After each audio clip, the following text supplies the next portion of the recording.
group tonight of high school students who are going to talk about diversity. I want to be really conscious of time because I want to be able to get everybody out of here, particularly our student reps who I know have a lot of schoolwork tonight. And I appreciate the effort that you guys are all making to be here, especially on a school night. So with that, I'm going to turn it over to the school committee members. If you have any community announcements, I'll start with you, Ted. No, out of respect of the evening, I'll pass. All right. Karen? Same here. Ted? Oh, sorry, I called on you already, Ted. I was looking at John. Same for me, Amy. I'll pass in the interest of time. All right, and Suzanne. Me as well. All right. So I will as well. We'll jump, Superintendent, right into your report. You're on mute.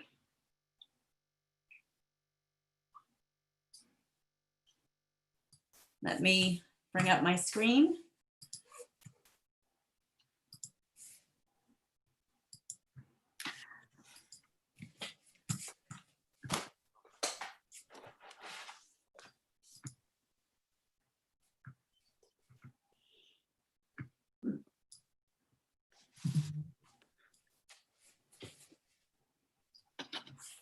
Okay, first, it's not, we have some late breaking news. It's not as part of my report this evening, but we just, in consultation with Principal Bebchek from Hadley School, we just made the decision that tomorrow the Hadley School will flip back to their remote schedule for the day.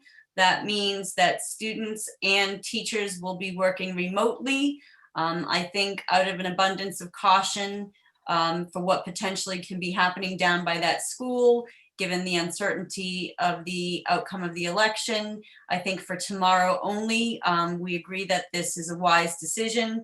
Ms. Bebchek is going to be sending out a communication tonight.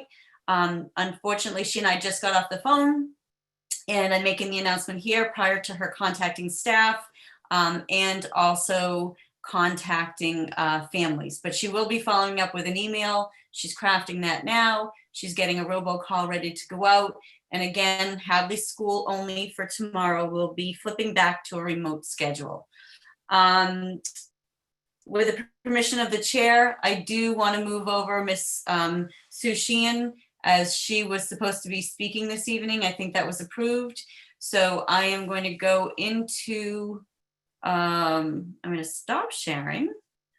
Superintendent, thank you for reminding me. And Ms. Sheehan, my apologies. I know that you and I spoke earlier this week, and I inadvertently skipped over you. So my apologies to you.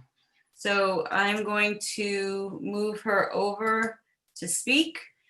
Mrs. Sheehan, you are now moved over to speak. Thank you so very much. Thank you for your time. I would like to state that I'm here as a teacher, parent, and community member. Side note, I'm going to be reading my statement so that I can try to be a little bit more brief, because that's not usually my way. I speak for myself from my heart, and I am not speaking on behalf of the teachers union. This message is not about contracts, raises, or MOAs. This is a public request for teamwork. It's something we ask of our students all the time, and something we must now dig deep within ourselves to find. I am constantly aware of questions and remarks that percolate, whether publicly, privately, or on the ever eventful Facebook. I feel compelled to clarify a few things. Teachers hear suggestions for improvement, the frustration about what may not be working. Please know that we are all working harder than we ever have in our lives to pivot, adjust, and improve. It is only the beginning of November. Most of us have taught in-person hybrid learning students for only 5 days, literally 5 days. Teachers are required to plan, create, record, link lessons, communicate with families, schedule Zooms, as well as report out changes and constant adjustments that are happening in the district. While I am so proud to work in Swampscott, where we strive for the best, I caution all who seek more to breathe. At the elementary level, we have not followed the same routine for more than 2 weeks due to schedule changes resulting from requests for more. This is a burden on families, not just teachers, as they cannot hit a rhythm with their own home and work schedules as these changes happen. Can we improve? Of course, all of us can, but let us breathe. Let us all take a collective breath.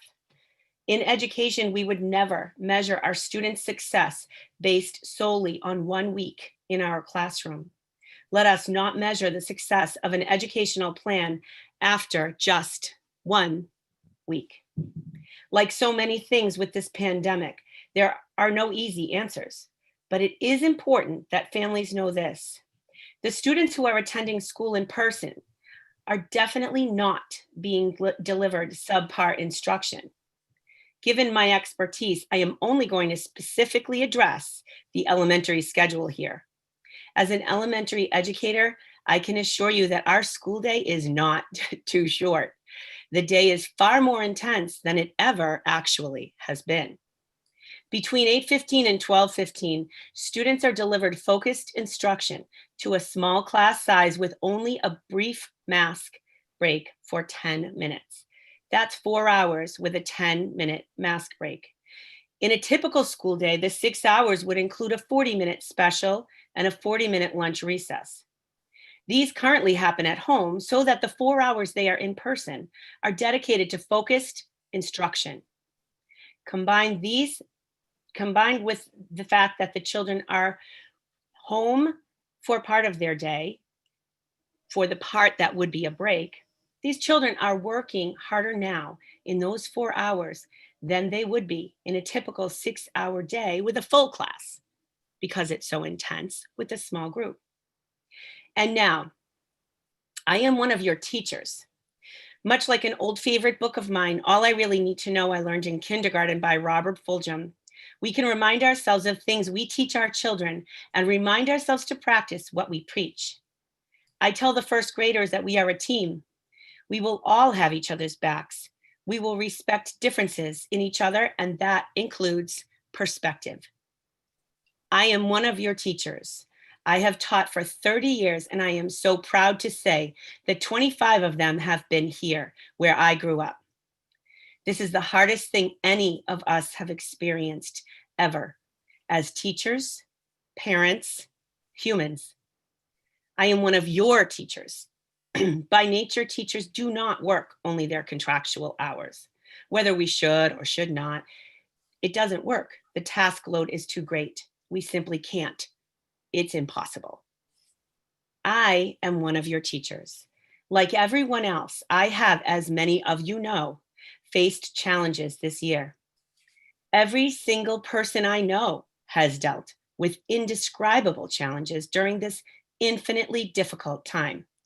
All of you, all of us. Our personal situations vary, but our task, please note that I did not say job. Our task is to leave all that behind when we step into a classroom, hop on a Zoom, or plan, record, and adjust lessons into the late hours of the night. I am one of your teachers. Let us respect that there is a story for every single one of us. Let us work together. Our primary focus here is children, but bear in mind that teachers are working 10 to 12 hours a day plus weekends. This is not a sustainable pace if we are to maintain the physical and emotional health of the staff. Professional development is currently a daily default in addition to coursework. We are learning, adapting, and pivoting all day, every day. Those of you who knew my dad or knew of him knew that he too was a lifelong resident of Swampscott. He took great pride in this town and was quite vocal when he saw something he felt was not our town's level best. When he would suggest a letter to so-and-so, I would always say, Dad, please, I work here. Dad, I'm a teacher. I realize now that yes, I am a teacher. I am one of your teachers, but I am also a parent, a community member, and a lifelong resident, proudly, of this town. I must stand up and say, let us not lose our focus. Common sense must prevail that when we have teachers resigning or retiring early, and we have a significant substitute shortage, we must all breathe. I am one of your teachers, one of the many people who stand here before our town's children daily, in person or virtually, and look them in the eye to say, we've got this.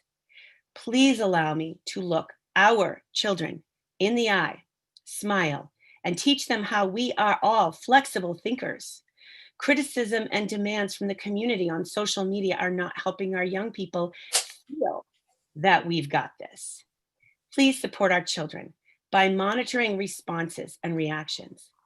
Positive talk is essential in helping our young people navigate the current challenges so they feel confident in the people they are trusting to keep them safe and secure every single school day.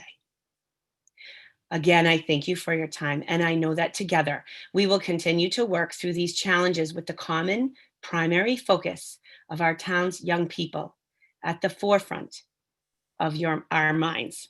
And I need to end by saying, this was my brief version. Thank you so very much for allowing me to share it. Sue, I want to thank you. You remind me what I've always known, especially as a former Stanley parent, of what a skillful teacher you are. So thank you for contacting me and asking to speak here tonight. I think your words are very poignant. Thank you very much. And I appreciate your respecting and taking the time to give me a moment. Yeah, thank you. Superintendent, before you go back, I want to just acknowledge Myra and Tabitha and give them the opportunity to speak, even though the school committee members haven't, because because of a scheduling snafu, were not with us last week. So if either one of you want to have anything to report in, this is your opportunity.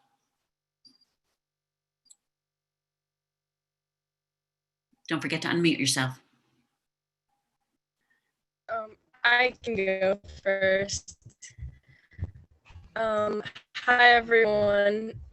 So my report for this week is basically just trying to understand what might happen with tomorrow's rallies and everything in front of Hadley. I know you guys went over a little bit in the beginning, but I was just wondering about the safety of people and how everything's gonna go down, if there are gonna be like precautions for people that are protesting. Superintendent, do you want to, I'm not sure if Myra, if you were on at the beginning of this, but. No, well, and I've also seen our attendees go up significantly since I've made my first announcement. So I just want to announce again, to answer you, Myra, we don't really know what's going to change tomorrow in terms of the protests, but I do know that I, about 15 minutes ago, just got off the phone with Principal Bebchek at the Hadley School, and out of an abundance of caution, we made the decision that Hadley School for tomorrow only will flip back to their remote schedule.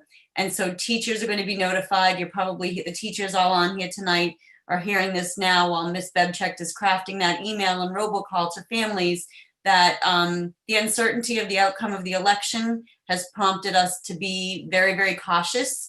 And so if I am going to be criticized for being super cautious and everything goes well tomorrow, then that's great. But the teachers and families know that we have to be ready to flip back to a remote schedule, and that will happen for tomorrow only for Hadley School, in order to just be super cautious and in anticipation of anything that might happen down there. So that's one of the actions that we're taking just for tomorrow, as I said. And Ms. Bebchek is crafting her communications now, but decision was made moments ago. So I hope that answers your question a little bit. The school department has been in constant discussion with the town manager, as well as the select board via their chair, as well as the chief of police. We have had many conversations where we continue to express our concerns.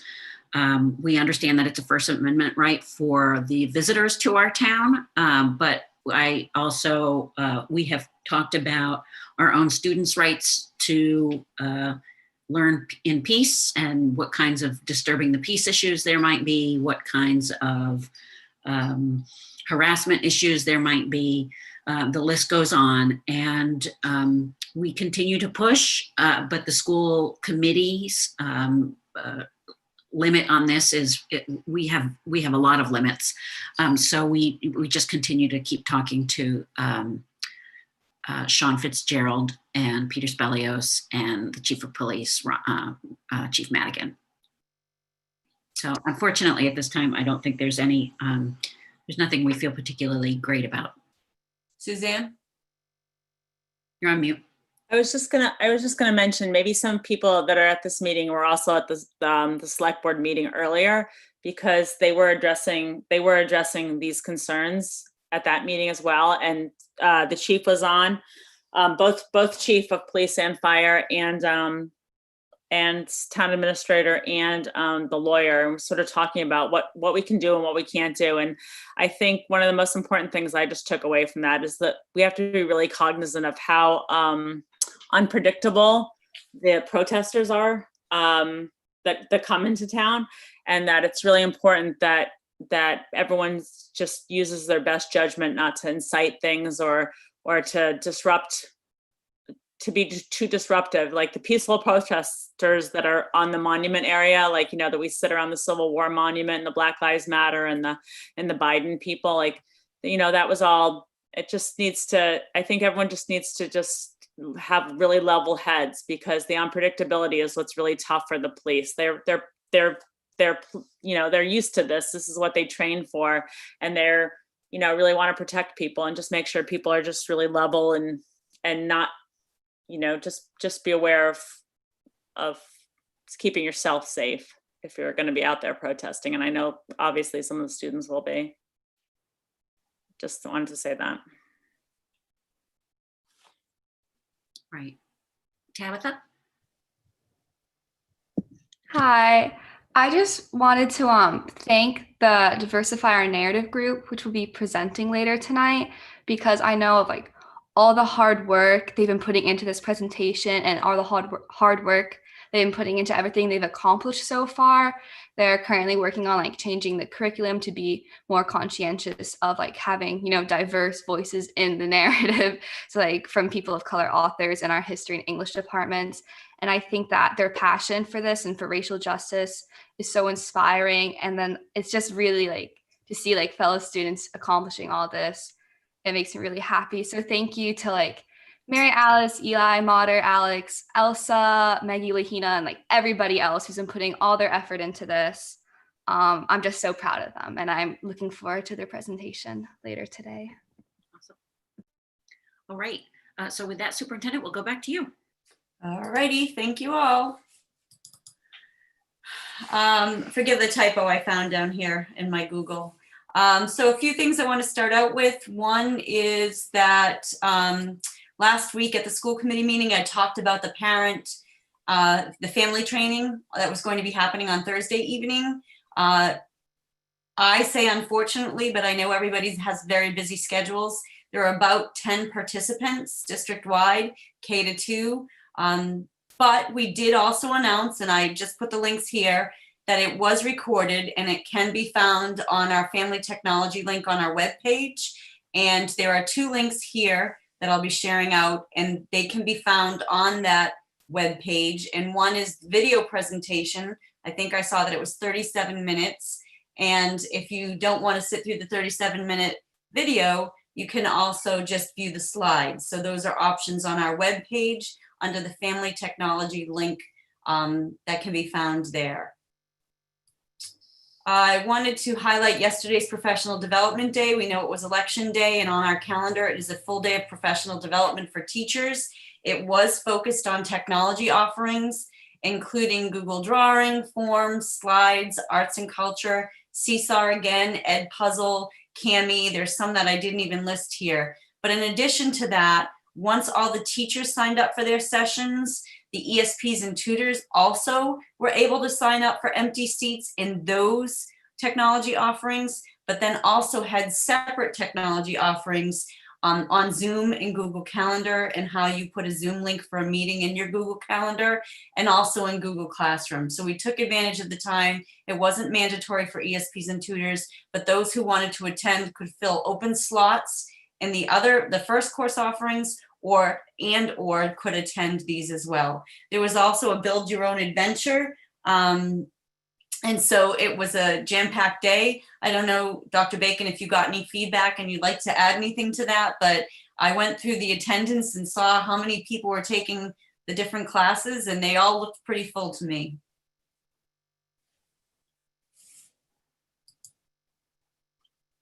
Okay, next update I have, last week I reported on a call with Commissioner Riley from the Department of Elementary and Secondary Education. We also had a call with him Monday afternoon.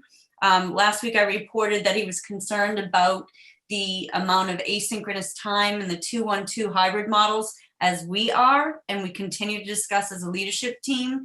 And so as a result, his Board of Education and the governor are asking for very concrete data. So yesterday morning, every superintendent received a data collection tool that they want by this Friday on our structured learning time. They understand the challenges we have, but they're looking to collect that information. I think what I would like to impress upon the committee is that when we're notified of a document or a survey or a collection tool coming out like this on a Monday afternoon, we receive it by mid-morning on Tuesday. It is now due on Friday. I think it's important for the committee and the community to recognize, basically, we need to stop what we're doing to submit this information to the state. It is detailed. I am lucky to have a great team around me to try to work on this with me to get that information in. But this is the kind of last minute requests that are coming our way that take a lot of time while we're trying to manage what's going on. Last week, I also mentioned that we were seriously considering moving to the 3-2 model for our elementary children beginning the week after Thanksgiving, and that it would likely be coming down from the Department of Elementary and Secondary Education. But we met as a leadership team this afternoon, and we really are committed to doing that. But if we are going to do that, I just find this a perfect time to send a reminder that it's really, really critical that families and students continue to adhere to the safety guidance during the long holiday weekend. It's a very exciting time where kids come home from college and want to reunite with their friends and go to gatherings. But very recently, our district has experienced the impact, the far-reaching impact that one positive case can have. So I do just remind everybody, I mean, we all have families, we're all reconsidering our Thanksgiving feast, I imagine. We certainly are in my house, and there's going to be family members we won't be spending time with because they either work out of state, they travel, and I just ask that we be conscious of that so that when we come back from Thanksgiving, we can jump right into things. You will get an official notification as we work out the details of switching to the 3-2 model. What that will look like is cohort A would be in for 3 days, Monday, Tuesday, Wednesday. They would be half days. Cohort B would be Thursday, Friday. The following week, cohort B would be in for 3 days, and cohort A would be in for 2 days. Please keep in mind that they are half days because we have our challenges with facilities, we have our challenges with lunches, And so you will get more detail on that, but I know that families do, need time to plan. We are just very concerned about our current delivery model on Wednesdays. We are aware of that. We are working with the teachers. We are working with the principals, and we are trying to work through that. So just know that's coming. And our target right now is the week right after the Thanksgiving break. The next thing I'd like to share with you is the COVID case and information. There's been a lot of people talking about our one first positive case. There's a few highlights that I would like to make. One is that one positive case can have a great impact, and an impact that's far and wide, and that's what we've seen with this case. What I'd like to emphasize to the community and to the teachers on this call is that every appropriate legal and medical step was taken in the appropriate order and in the appropriate time. We as a district can't control what information individuals share with the community.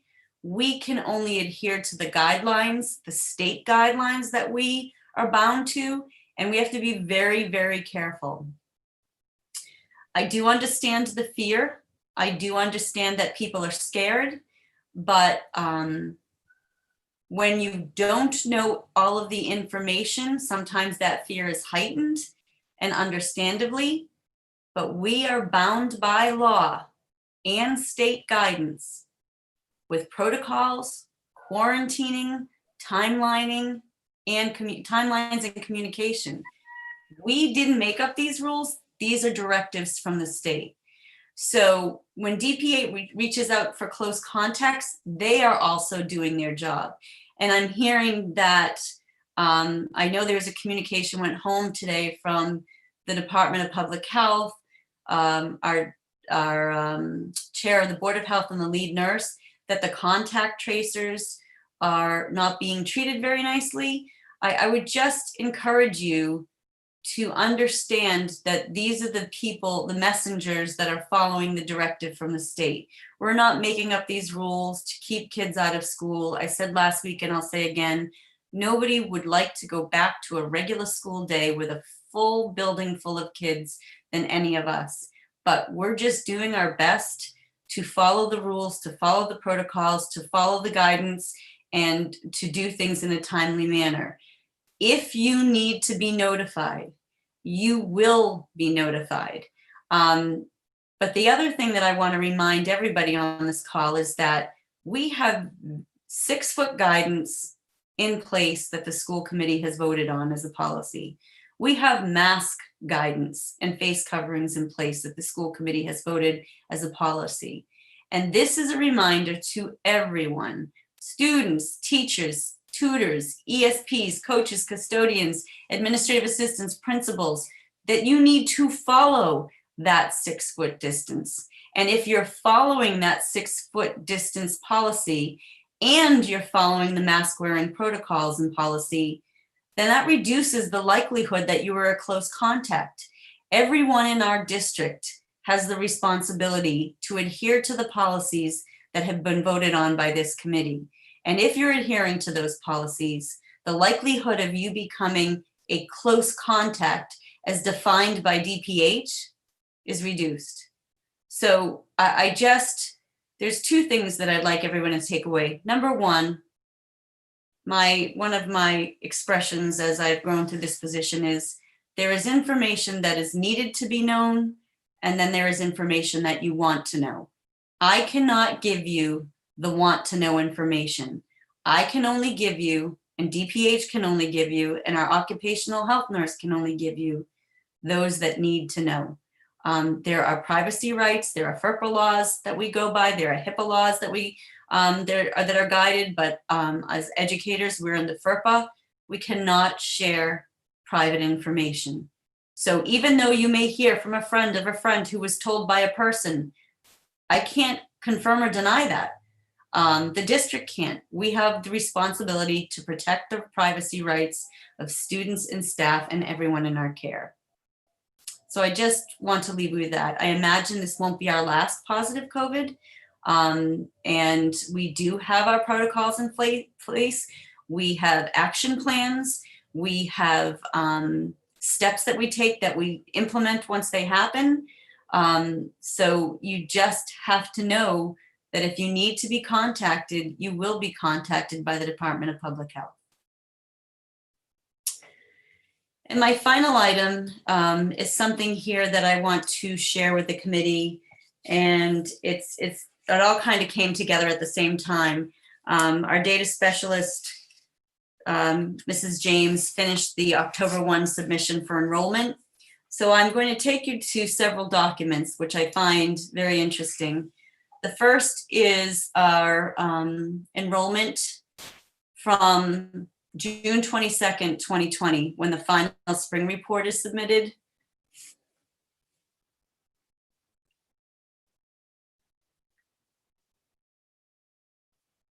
And the school committee has access to these links. I want to show you that the enrollment in June of 2020 was 2,263 students. This includes out of district and pre-K services only, but in district there were 2,224. If I take you to the next October 1st enrollment, which is what I look at all of the reports, but when I saw this, I was a little frightened by the number, and then I dug a little deeper. So in June, we had 2,224. In October,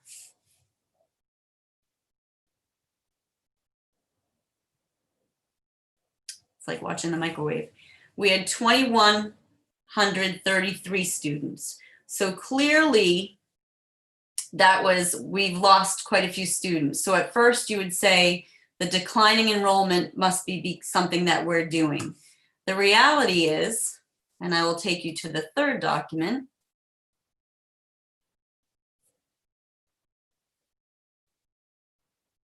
When we break this down and compare it from June to October 1, and we go grade level by grade level, you'll see that pre-K, due to the pandemic and due to our space constraints, we reduced by 27 students. So in June, we had 67 pre-K, and on October 1st, we had 40. So that's a reduction of 27 right there.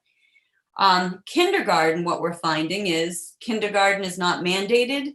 Therefore, during this pandemic, we have 32 less kindergarten students than we did last year. So right there's a total of 59. Now, keeping in mind, if you look at fourth grade, which is currently our fifth grade, because this would all go up a year, we have 12 students. Do those students go to the charter at that point? These are pretty typical. The other one is our ninth graders going into 10th grade. We compete with St. John's Legacy. We compete with St. Mary's. We compete with Essex Technical High School right now. So those numbers in comparison, speaking with Chris James, are pretty consistent with what we've seen in the past. There might be one or two that are higher, the second into third grade, but I think it's important to note that our pre-K numbers are down, our kindergarten numbers are down, and that is a result, in my educated opinion, of the pandemic. And to confirm that, very interestingly, the last document I'll share with you is a survey conducted by the Massachusetts Association for School Superintendents on enrollment and enrollment trends across the Commonwealth.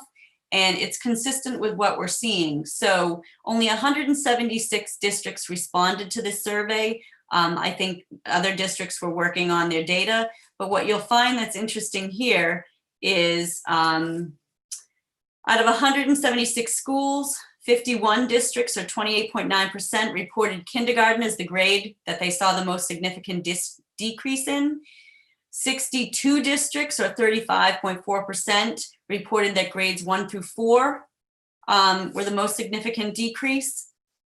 Interestingly, if you come back up to the homeschool data, 176 districts, the number of homeschool students was 4,919 students.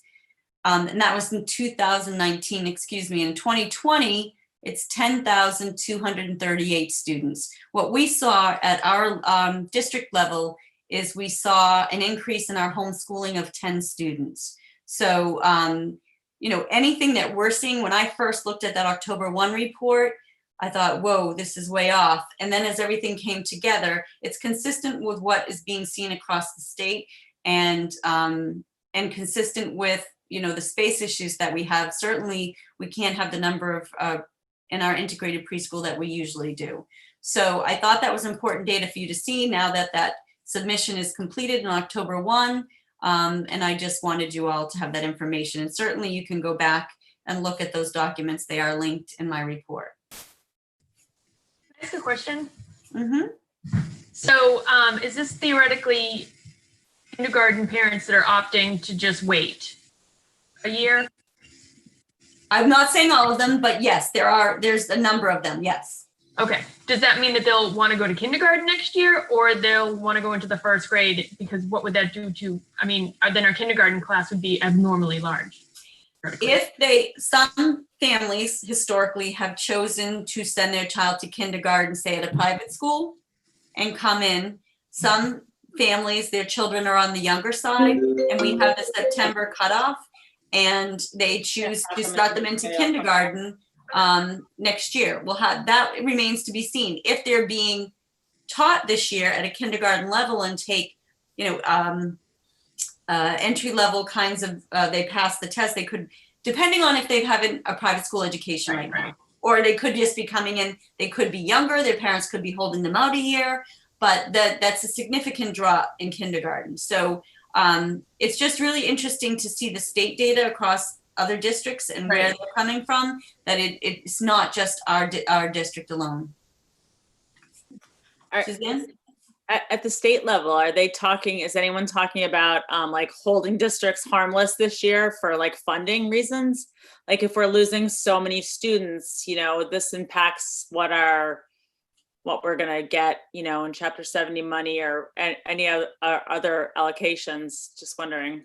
The Massachusetts MASS is having those conversations, and they meet at the state level frequently. And so those conversations are occurring at that level right now. Yeah, I mean, we just sort of expect when this is over and we're back full time, maybe there's you know, an influx again, and we won't be prepared for it if we didn't have those numbers in our budget. Mm-hmm.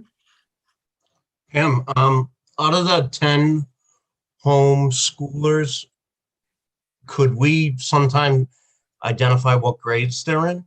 Sure. I appreciate the info tonight, but can we expand that a little bit more on the? We actually do have Dr. Bacon's administrative assistant, Donna McHugh, who's on here, does have a great spreadsheet. I didn't dig that deep into it today because I was compiling the other data, but we could absolutely provide the committee with grade levels. Thank you. That concludes my report.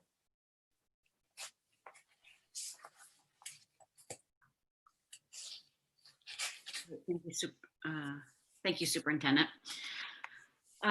Next up, we have Dr. Bacon with some news, assessment, presentation, and plan for intervention. Got to admit, I'm not looking forward to this one. There's a, you know. The plan part I am. Yeah, hard news and then some good news. I'm just going to try to share my screen. I need the host to enable my screen sharing. I will do that.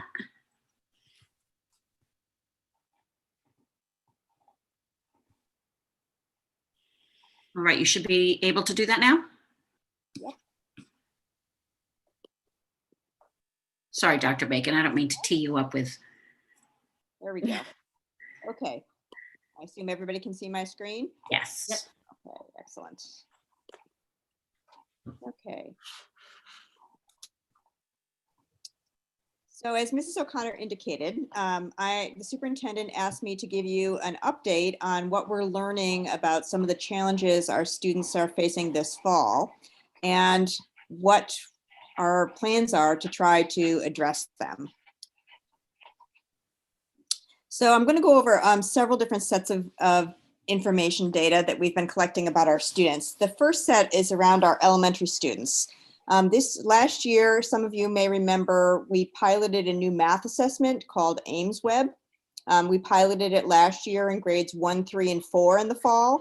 This year, we expanded that assessment to all our K-4 students. And this first graph represents the proportion of students at every grade level who scored in the moderate or high risk categories in their fall assessment for not meeting the grade level benchmarks by June. And I compared that to, in the blue, the percentages for moderate and high risk students from last year. And as you can see, at the 3 grade levels where we have 2 years of data, the number of students who are scoring in the moderate to high risk category has increased substantially, and particularly at 4th grade where it's almost tripled.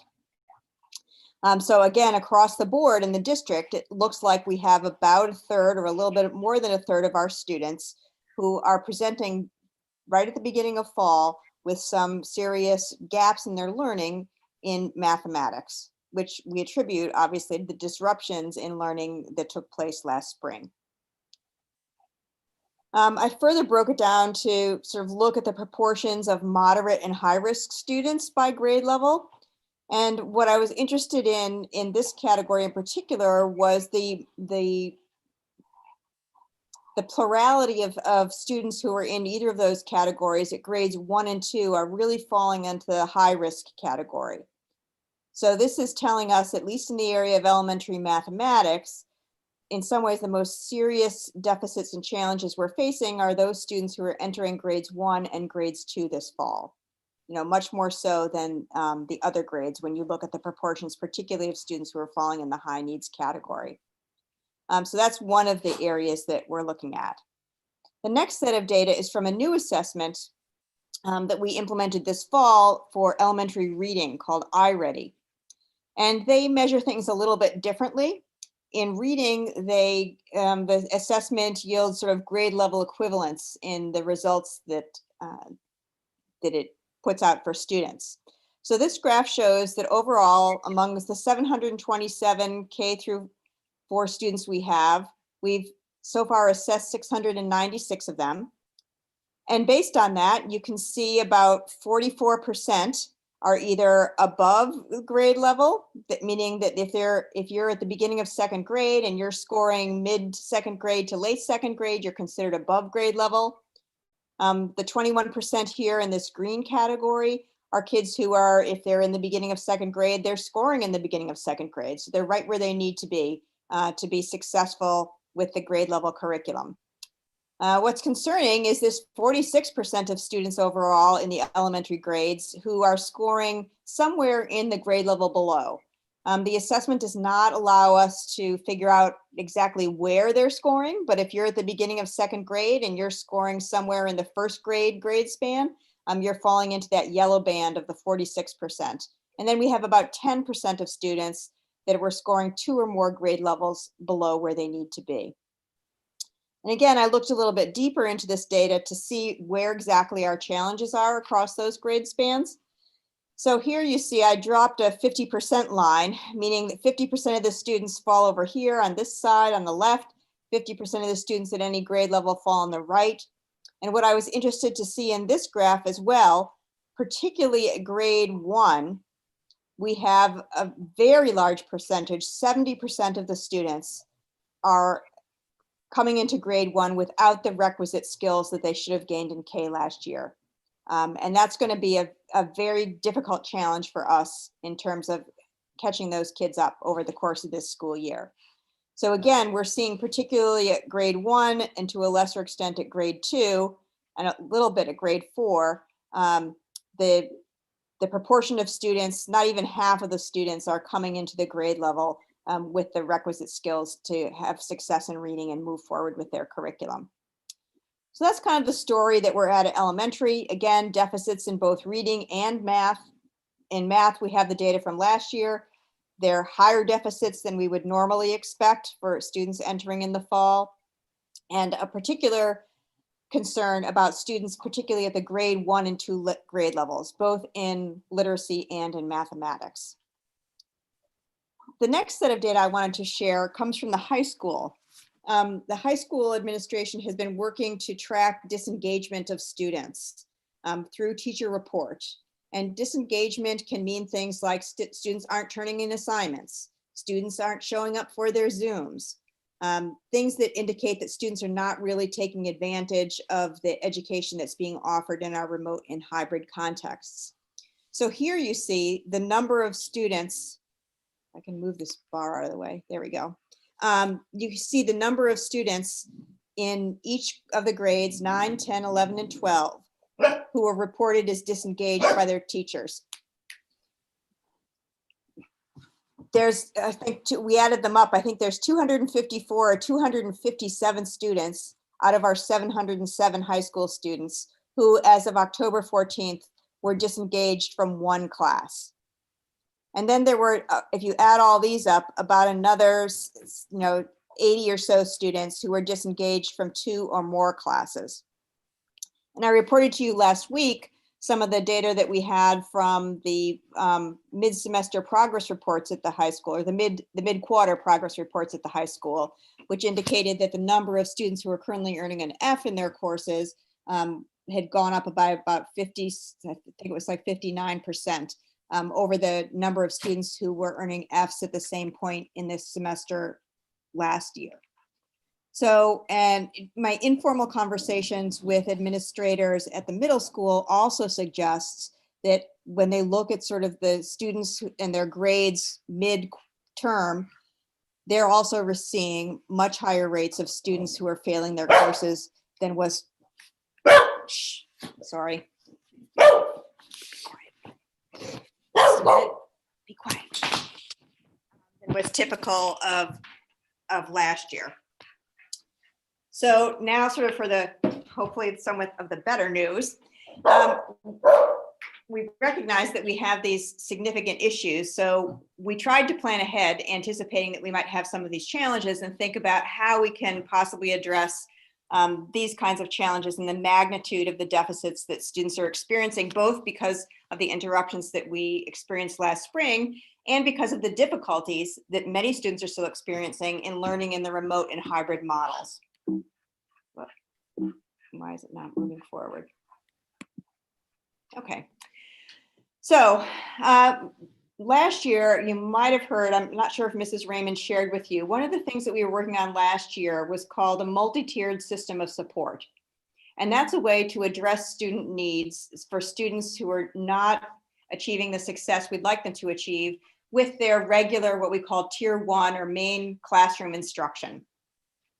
So the team working on that, and this is sort of a standard practice in education, what we really want to see is a system of what we call tiered supports. So there's different intensity and level of support depending on the different level of need of different students. So moving forward this year, when we've sort of conceptualized our K-12 remediation plans in these 3 tiers. The first tier, or what we're calling tier 1, are students who are at low risk, might have 1 or 2 areas of deficit in their reading or math assessments. They might be struggling in one of their courses. And those are the folks that we feel like classroom teachers are in the best position to look at their deficits or look at their struggles and help them get back on track. So there's quite a number of students, let's say maybe the lion's share of students will fall into that tier 1 and get support from their classroom teachers with sort of, focused energy on their particular struggles. Then we have tier 2, which are students who are at moderate risk or maybe 1 grade level below. And those students will receive interventions by a host of people who are really dedicated to giving them additional instruction and support above and beyond what they get from their normal classroom teacher. So I've heard Ms. Raymond refer to this as core plus more. So you receive your core instruction, but then on top of that, you receive additional instruction to help you close any learning gaps or deficits that you may experience. And then we have tier 3, which again is a higher risk category, students who have more challenges in terms of keeping up and making up lost ground. And we have an even larger group of folks who are poised to start delivering interventions for those students, which will be more frequent and more intensive than those students who may need tier 2 support. So where is all this coming from? We have planned ahead, and as I began planning some funding, some of the title grant funding for this year, which I planned last spring and over the summer, along with input from the Family Advisory Council. We shifted some funds around to increase the amount of funding we have for tier 2 and 3 supports to the tune of, well, let's see. I don't know how much it is specifically. I'm talking about the second bullet right now for the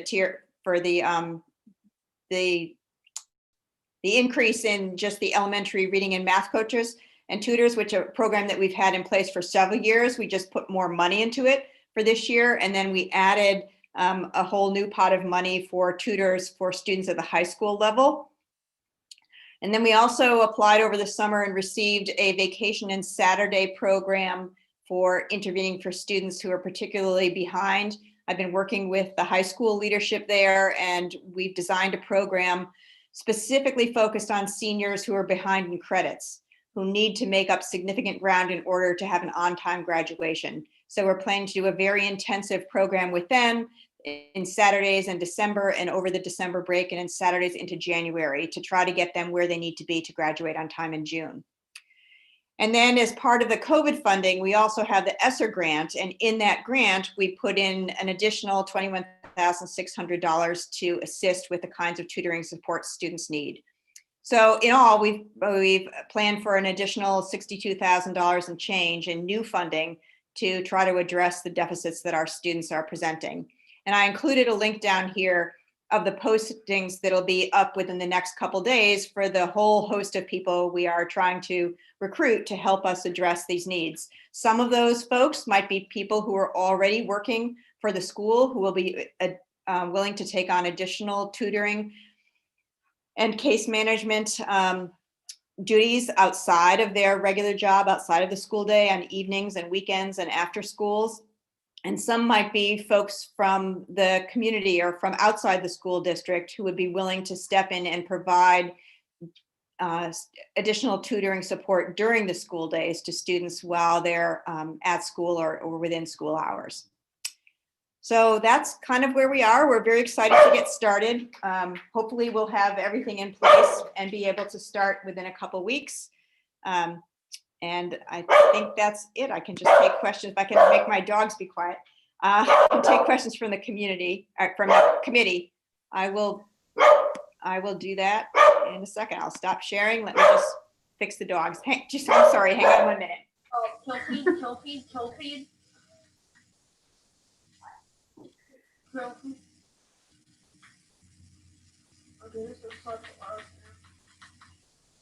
I'm sorry. He probably wants camera time. No, he just wants his rubber toy.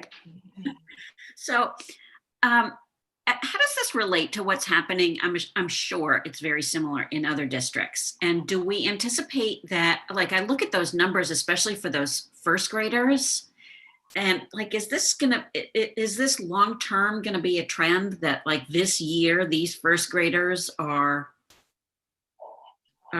delayed, or not, I don't want to say delayed, but don't have the skills where they should be?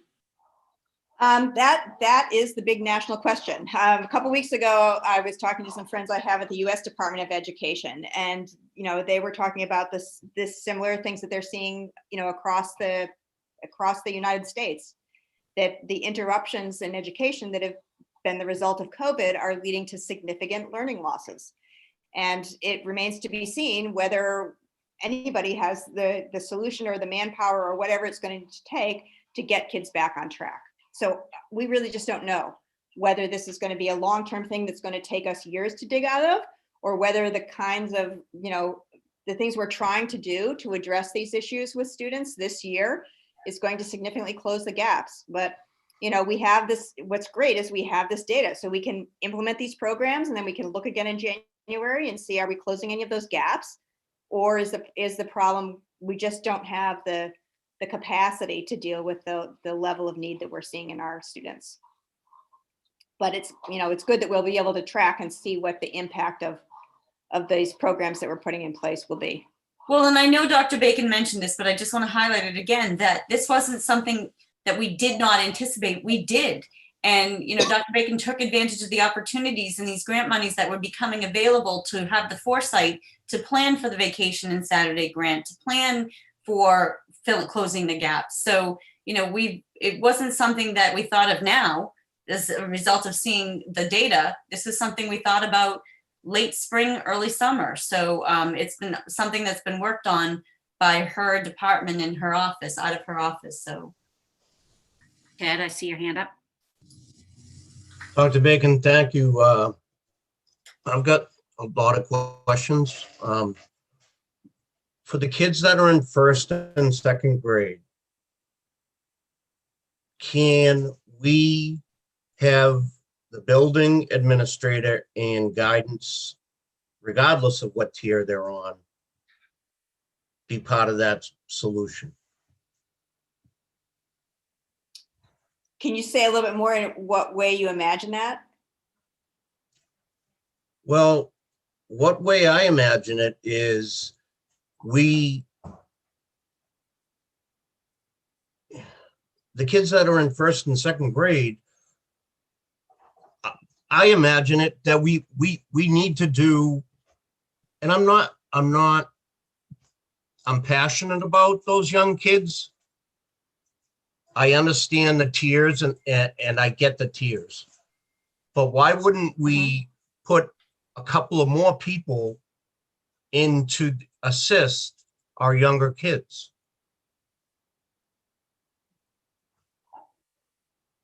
That's what part of the math and reading tutoring that we have built in is doing. I think what you're asking, Ted, is that, you know, in the event that, you know, what we highlighted tonight were math and reading scores and math and reading deficiencies. But certainly one of the meetings I had today was talking about, you know, how kids are doing mental health wise and social emotionally. And in cases like that with our little ones, with anyone, K to 12, pre-K to 12, we're going to involve the appropriate staff members, whether they're guidance, school psychologists, principals are involved in all of the discussions, both academic and mental health. So when appropriate, those people are definitely part of the conversation. But if it's academically driven, it is more the educators. So I think we hear what you're saying, and that would be done as needed. And is the vacation and the Saturday program only for that senior class to build up their credits, or is that district-wide? When I wrote the original grant, I put it in as a K to 12 initiative. And again, we have some flexibility about how we do that. So right now we're trying to get that high school program up and running. And then we'll see, based on what we can do with that, then some of that other money in that grant will be used in a similar way to support students at other grade levels. But again, nobody was particularly happy about the fact that the funding was restricted, so you had to use it on weekends or during school vacations. You couldn't use it in an after-school model. Thank you. So Thank you for that again, clarity. nobody was like thrilled with that restriction. So we tried to do the best we could to think about, you know, who are the students who would be most likely to take advantage and come to a Saturday or vacation program. So, my last question would be, if it was all possible with yourself and Martha Seibert or Martha Raymond, and say there was a number that was out there where we could definitely do the vacation on the Saturday for those kids in the elementary, would we be able to posture ourselves with a tri-chair meeting, Amy, and ask, did this come up in any tri-chair that this is in the planning or the financials of it? This has not come up specifically in tri-chair meeting. However, there is constant talk in both the tri-chair meeting as well as in the work that Martha's doing with, you know, in her budget work with Town Hall, that, you know, some understanding that we don't know what our budget needs to be. I would advocate for whatever that number is for a vacation or a Saturday for the kids in the elementary. And not looking at grant money, is that what you're saying? Looking to the town for COVID money? Yes, I don't, we need to do something. And I get it. We're gonna try to do something, and I'll take a note from Sue Sheehan's letter of, I'm not losing focus. I'm a flexible thinker. I'm breathing a little bit. But if we can get a number to present to TriChair that, I mean, we have the data here. We've got an issue that, I get the kids in the high school, but we've got the poor kids in first and second grade that I think we've got to move on. Yeah, and we have flexibility. We have a significant amount of money in tutor funding. So if you look at the positions that we're hiring, a number of the positions are serving elementary school and middle school as well. And I think we just have to think about sort of what's the best model, what's the best time to reach those students. Is it while they're in the school building? If they're there for half a day, can we hire tutors and keep them for a full day? Is that the best model for an elementary student? So that they don't leave at 12:15. Somehow we figure out how to keep them, get them fed and keep them for another 2 hours in the afternoon. So, you know, again, I think we have to work closely with our elementary colleagues and teachers and families to think about what's the best way to deliver the additional instruction that students we're going to need to catch up and stay caught up. And thank you. And I would say if that's a full day, but I think we have to advocate for them. And I think that we have to bring that to the attention of a TriChair, have a number that's realistic, and also have this presentation.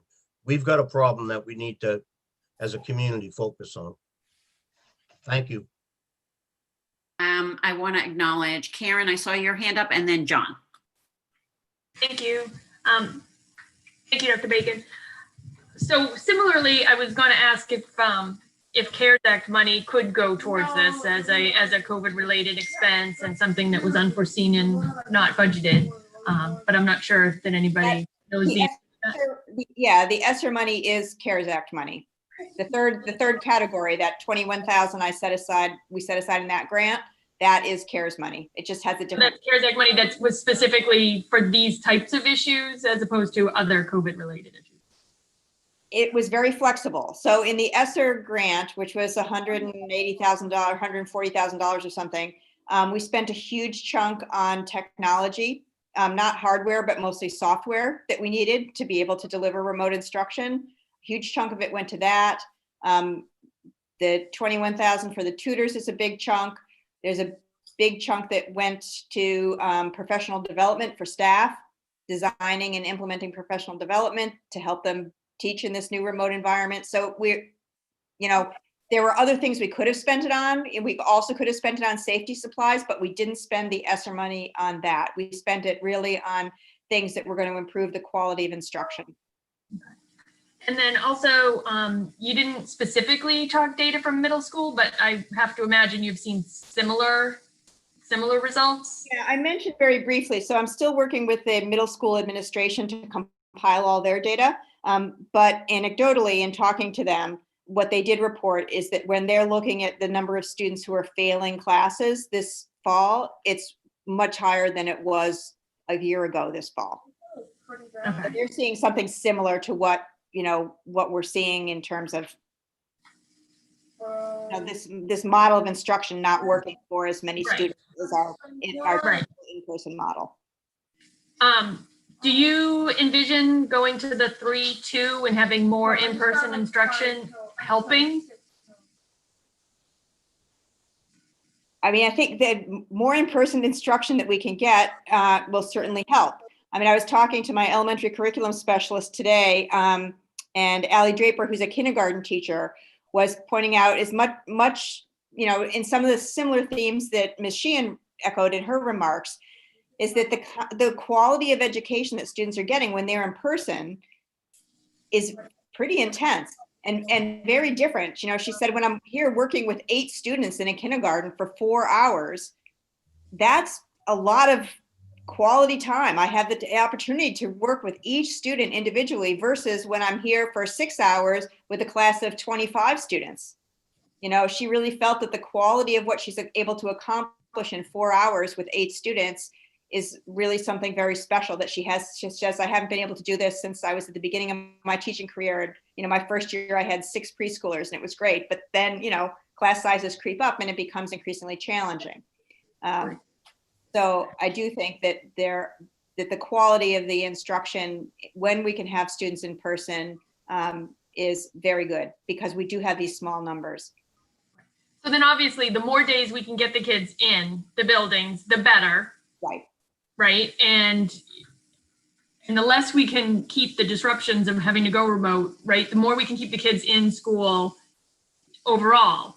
Is Right. better. Right. John's remarks earlier about like, let's do what we need to do to keep the kids in school.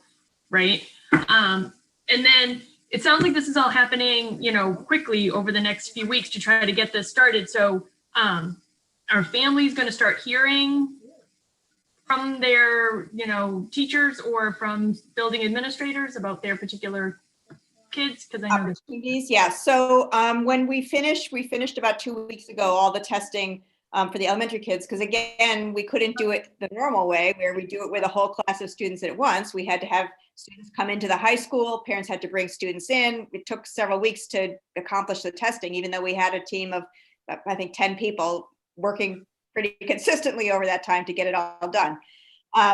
So then we looked at the data. We just sort of made some triaging and decided how we were going to approach it. Last week, I started to send home to families a letter with their students for K-4 with their students' math and reading results, explaining how we were what students would be getting services.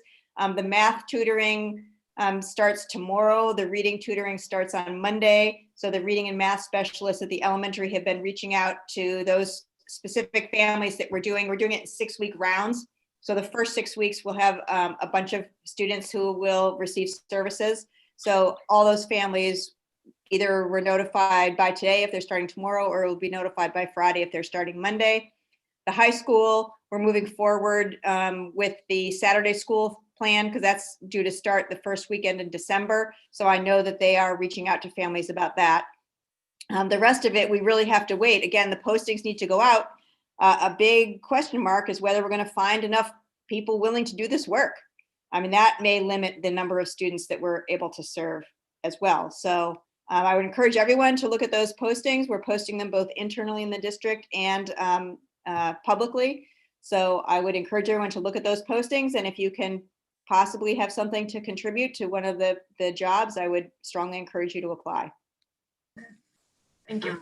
I want to recognize John, and then Martha, Raymond, and then Suzanne. All right.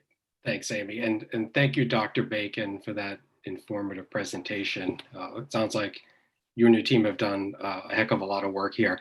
I'm just curious, has your team reached out to other schools, other school districts, kind of like, any sort of peer comparison, just as far as, maybe how Swampscott might compare to other districts? And I think for me, more curiously, to discuss remediation plans, if maybe someone else has something that they think is working that we could use here in Swampscott. I'm just wondering if any thought has been given to that. No, I haven't had any discussions with my colleagues yet about that. Last time I met with the curriculum directors a couple of weeks ago, the topic of the discussion was really how are we all coping with our various models, our hybrid models and our remote models. I'll have another meeting coming up with them on Friday. So I'll certainly, if there's opportunity in the meeting, ask about sort of their remediation plans and what they're seeing with their fall data. But, again, I think everybody is probably just finishing up their data collection, because it is a lengthy process in this remote world. So that's certainly something we'll follow up on. All right, thank you.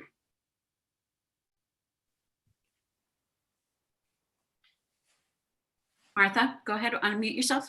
Sure. I just wanted to share just some context on the MTSS, just to kind of show the challenge that we're in. Typically, the tier 1 would be about 80% of our students, and tier 2 about 15%, tier 3 5%. And as you can see from some of the data, we are way off those numbers from where we're going to have to allocate our resources. One of the really great things is the data we have. We haven't really had this type of robust data that Dr. Bacon initiated, which is going to be so helpful for us to know our interventions working? Because that's really going to be the critical piece to see is what we're doing closing the gap. The challenge is what we're going to have to do with less time is increase the rate of learning now that we have a gap. So that is really difficult. When you think about the amount of learning we're going to want these kids to learn in this year is more than a year's instruction. It's combining last year's too. So that's the challenge. I just wanted to point that out. And also just to know, I think the data is going to be very helpful to know that we're getting on the right track, which is really good. But I just wanted to point out those two challenges.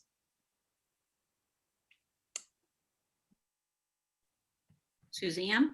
Okay, so thank you, Dr. Bacon, because you guys know how much I love data. And to Martha's point, I think it's really exciting to have this data so we can really measure how we're doing. But my question is there a way to look at the cohorts and sort of make them a little more homogeneous so that the tier 1 support can also sort of be a little tier 2 support at the same time? Am I adding like this whole other little like 3-dimensional piece into this?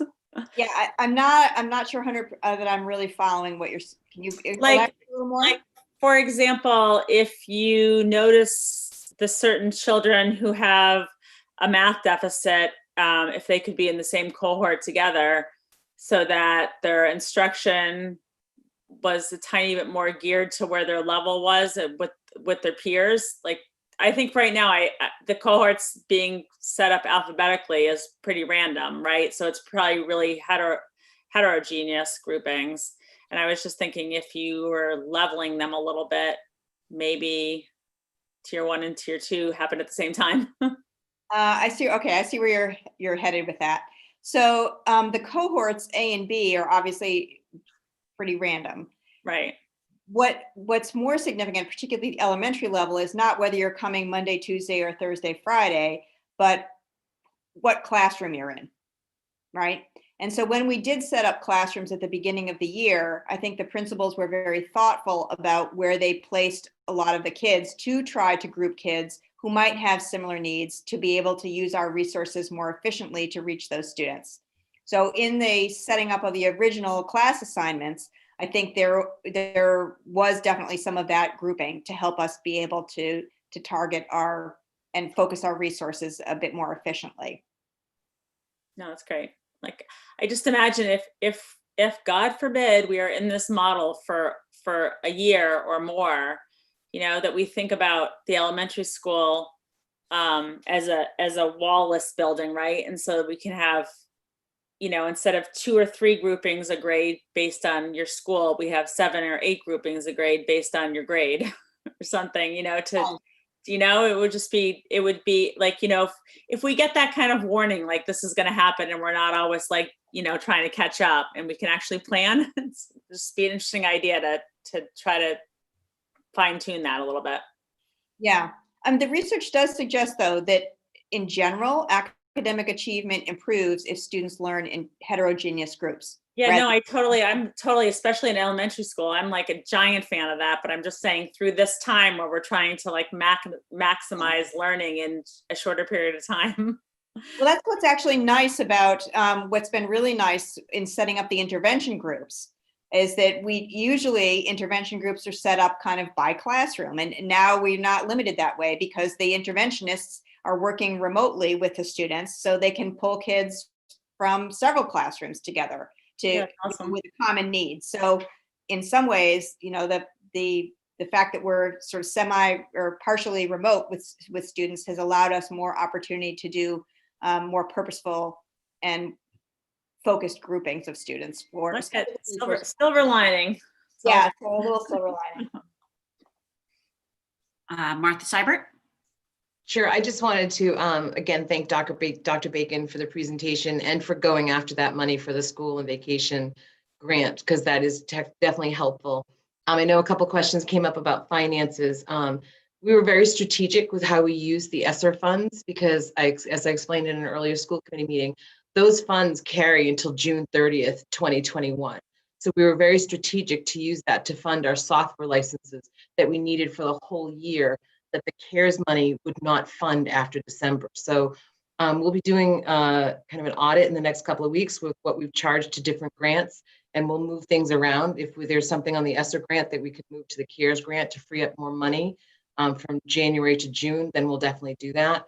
And as far as tutors go, certainly I think CARES money will fund that through December 30th, but certainly not after that. The money has a shelf life. So I just wanted to let you know that we were being strategic about how we were using the grant money.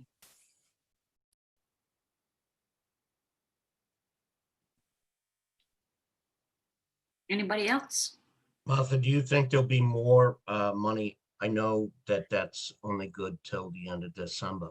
Do you think there'll be more money coming forward? My crystal ball is probably as good as yours. I don't know, with the election still being undecided and then not getting a second stimulus passed prior to the election, I'm really not clear how much will be available. And I think some of it may be available based on how much we use the first round of funding. So that's one of the other reasons why we're trying to maximize the use of all the money, so that if there is another round of funding, we'll be at a similar percentage, hopefully. And Pam, maybe in the future meetings, I know the last meeting we had numbers, maybe 17 out of the 51 kids in the medical program were heading our way. Hopefully there's an improvement there. I did reach out. I see Latoya is on an attendee, but maybe down the road we can. I can bring those numbers back to the committee. I didn't do that for tonight, but I'll make a note of that. Thank you. Okay, unless anybody has any questions. All right, thank you, Dr. Bacon. Appreciate it. All right, so next up, thank you for patiently waiting. I have to say I'm excited to hear from you guys. We have a group of students from the high school. We have Elsa Ramdas. We have Alexander Ruse, looking around, making sure I can see everybody on the screen. We have Elizabeth Delia. Where is Elizabeth? Oh, hi. We have Mary Alice Brennan, and we have Mahder Tefera. Did I do okay with your name? Sarah Cabell, I don't see, and Paige Kennedy, I don't see, but I do see Maggie Jensen, who I haven't seen since elementary school, and one of their advisors. So I don't know if the advisor is the right word, but let me just make sure I've got everybody here. Do I see Ms. Thomas? Yes, there I see you. Okay. So this is a group that came to me at the end of the summer, maybe, or the beginning of the school year, with a group called Diversify Our Narrative, and asked to have a seat at the table with concerns about our schools, and making sure that there's inclusion. And I have connected them with Dr. Bacon and Ms. Thomas and a few other teachers. I know that they've started to make some headway. And so this is sort of a check-in with them to see what's been going on and to hear a little bit from them about what their mission is. So if somebody can put their presentation up on the screen. I'll do it. And who should I turn this over to first? I think I'm starting. Right.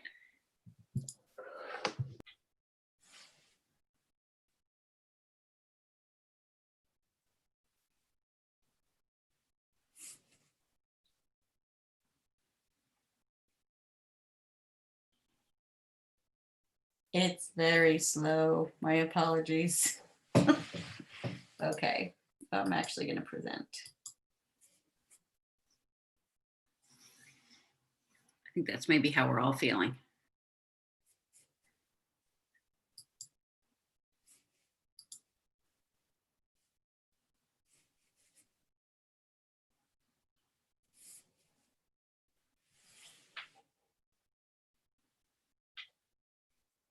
There we go. Just tell me when to click the slide. Okay, well, I just wanted to start off by saying thank you for having us, and thank you to all the teachers listening here tonight and in this panel. I see some of my old teachers in the attendees list who I've learned so much from, and teachers have one of the most important jobs in the world. And as a public school teacher going to high school during this pandemic, I see how hard you all are working, and I'm not alone in this. And from your students, we just want you to know that we see you, we hear you, we know how hard you're working, and we love you all for it. And same goes to like those on the Board of Health, like Ms. Hartman and Ms. Silly and others. So to start with our presentation, anti-racism and diversity in education is extremely important, especially right now. With all the uncertainty facing our country at the moment, with the election and everything, I hope it helps to know that we have the power to make lasting, much needed changes in our own community that benefit everyone. So today we are here as students, as allies, and as activists who are just trying to do our part. I'm so lucky to be working alongside such dedicated, amazing people who you introduced earlier. And so the Black Lives Matter movement is not a trend. It's not politics. It's basic human rights. And there is no such thing as being non-racist. You are either anti-racist or racist, and there's no in between, which leads us into our first slide. I think the second one was introductions, but yeah. So, and I will turn this over to Mater. Hi, I just also want to echo Eli's appreciation for our teachers. I know you guys are working very hard. So I'm going to talk about what it means to be anti-racist. So let's first talk about what being not racist means. Being not racist means it is the passive rejection of prejudice and oppression. The key word there is passive, which emphasizes that there's no action being taken to dismantle racism. So being not racist alone is not enough. In this environment, anti-racism, on the other hand, is the act of actively working to dismantle racism, systemic or otherwise. And this is especially important for people who aren't in the POC community because we've been raised in a racist society, so these prejudices are ingrained in every part of our lives. They need to actively work on personal racial biases as well as the racist systems that are set up in whether it be education or otherwise. And I think a very relevant and important quote that can be applied to this idea is one from Desmond Tutu. It reads, "If you are neutral in situations of injustice, you've chosen the side of the oppressor." And that's pretty self-explanatory. Kind of repeating what Eli said, you're either anti-racist or you're not. So if you pick the side, if you're neutral, you're picking the side of being racist because you aren't doing anything to be anti-racist. And turning this over to...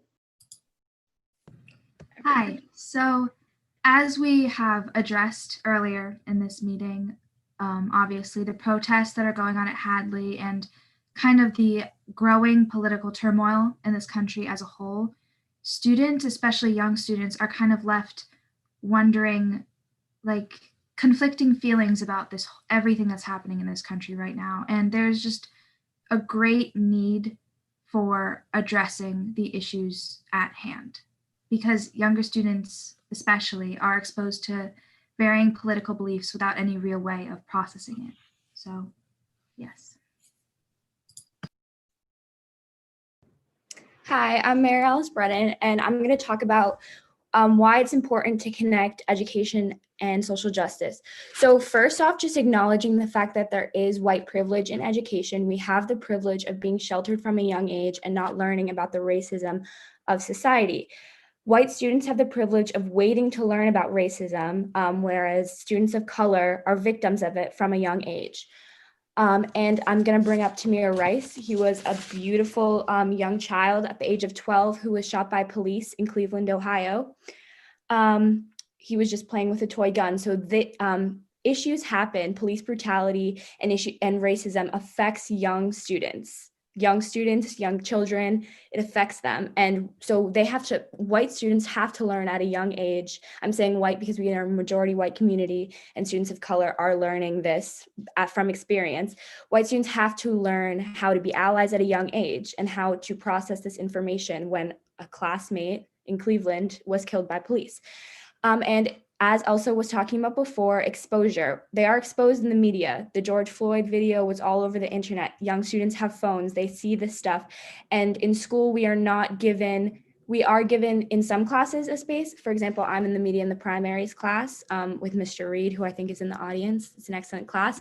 But that is that is one class at the high school where we have talked about this. And so they are seeing this and are not given an outlet on how to process this again and the issues surrounding this. And the Hadley School protests, shielding them is one thing, but they are going to, if we do not teach them what is right and what is wrong, and there is a right and wrong when it comes to human rights, they will mimic. And conversations at home, they are being exposed to this wherever. So school should be a place where they learn the tools to process it. And I bring up the blue eye, brown eye experiment. And this is something that happened. Jane Elliott in, I think they were third graders, April 5th, 1968. It was 50 years ago. I think it was right around the time of Martin Luther King assassination. That's just a way that we can teach students. They separated blue eye, brown eye, some white students, and they were taught racism, but in a way that they will understand at a young age. So there are ways to do it, and it is important to incorporate social justice into education. Okay, next slide. So now focusing on our group, Diversify Our Narrative. So I was scrolling through social media around during quarantine, obviously we had a lot of free time, not much to do. So a lot of us got active on social media, especially in the wake of the George Floyd's murder and Breonna Taylor. And so I came across this group through Instagram, Diversify Our Narrative, which is a group from Stanford, California, from Stanford University that created by students there that works to fight to be anti-racist and incorporate anti-racist texts in curricula. And so this is the mission statement, I'll read it, is to fight to be anti-racist and encourage a productive dialogue on race and identity among our student bodies through the inclusion of racially diverse anti-racist texts in USA schools to work towards justice, educational equity, and community power. So this group is what we originally started. I got a bunch of my friends on board and we started working with national leaders, and it's a national group. We're in there's this app that we can communicate through with students around the country, students, parents, teachers, who are all a part of this group. They have thousands of members or hundreds of members, I think, with thousands of signatures from petition that we sent out, which I think Alex will talk about later. So basically, we got involved with this group now. So now we've individualized our group, obviously, to fit the needs of our town. And we've separated ourselves kind of from the national branch, because the national branch really helped us get started with this group. But now we're here to fit to what Swampscott needs and what our public schools need, and working to change curricula step by step here in our town. So you can, if you want to move on to the next slide.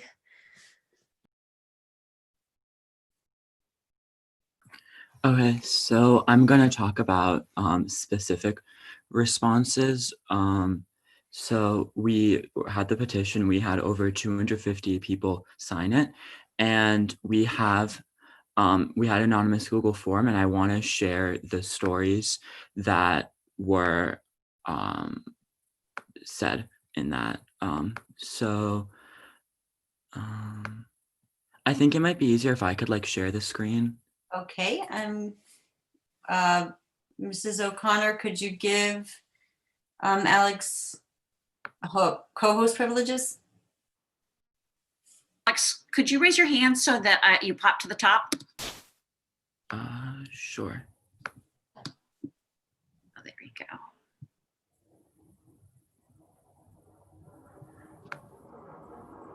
All right. No. Did that work?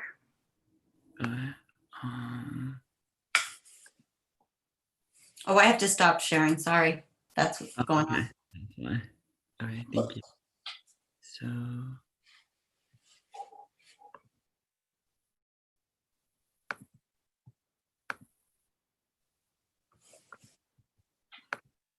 I don't think it's working, but I can just talk about it verbally if that helps. So we've only received 9 responses. So we've received one from Nahant parent, one from a Nahant parent, one from a Swampscott parent, 4 current students, 2 Swampscott residents, and a former SHS alumni. And we asked them a bunch of questions. So we started off with, do you feel that Swampscott Public Schools does enough to combat racism within the public school system? And we listed examples such as teacher bias training, curriculum, and fair punishment. And this was a yes or no question, and all participants said no. And we also asked them to tell us a time when they were a victim of racism or seen racism within the Swampscott school system or the community. How often does this occur and how did it make you feel? So I tried to break down the responses by common things that I saw. So there are things such as macroaggressions. So these were like physical and verbal attacks. So a student was essentially punched in the stomach and called too black, quote unquote. And when the student told an authority figure, specifically a principal, I don't know which principal, they were told to forget about it. And a student had another example where white SHS boys who are older yelled white power, white pride, and yelled the N-word to a black student when they were passing by. And then there are more subtle forms. Those are obviously more extreme, but I think that in order to understand where the racism stems from in our community, we need to understand microaggressions and what those are. So for example, specifically racial stereotypes, when a black student tried to complain to the middle school administration, they were told by that administration that they were being too aggressive and disrespectful, even though they were trying to report in incidences where a teacher was picking on students of color and nothing was done until the second to last day.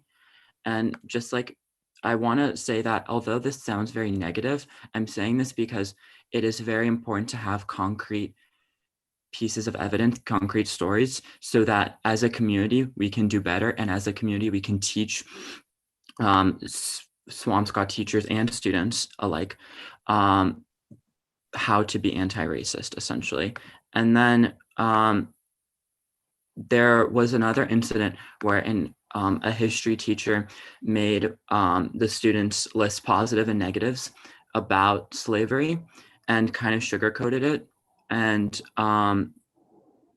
there was another time where a teacher said that a black student's favorite food was quote unquote fried chicken and watermelon, and continued to call a Dominican student Mexican. Sorry, but this teacher was fired for a different reason. And I want to say that there are definitely plenty of more pieces of evidence that all lead to the same thing, that students of color don't have the specific support they need, and that the teachers, certain teachers, especially these teachers who made those comments were from the middle school, that we need to have really strong and solidified teacher bias training. And although it might seem like, oh, they're just saying a name, they're saying this, that, why does it really matter? Well, students of color begin to rationalize these microaggressions, and essentially it teaches them to hate themselves, and it teaches them that they're at fault for what these people are saying to them. And this is very important in a school community and a school environment, because if a student doesn't feel comfortable to ask for help, to talk about what is happening, this impedes their ability to learn, because they feel like they're in a constant hostile environment. They will probably respond with like flight, freeze response. It's very, very difficult. And I think this was best summed up by a student of color who said that nobody should ever be afraid of being seen as rude or argumentative for choosing not to comfort or forgive a perpetrator for racist behaviors that directly harm them. The biggest privilege a perpetrator had over me is that maybe they most likely forgot what they had done within a week. It has been over 6 months for me. They can forget these accidental moments of racism, but to people of color, they are cruel reminders that we don't forget, that we don't get to forget. And so I want to talk about, this is in direct relation with the school community. This is from a Nahant parent who said that that her daughter was trying to fight against hate speech and fight against these things in the Nahant Johnson School in 5th and 6th grade. They requested parent meetings, they were ignored. They filed a Massachusetts state complaint about the way that their daughter was treated.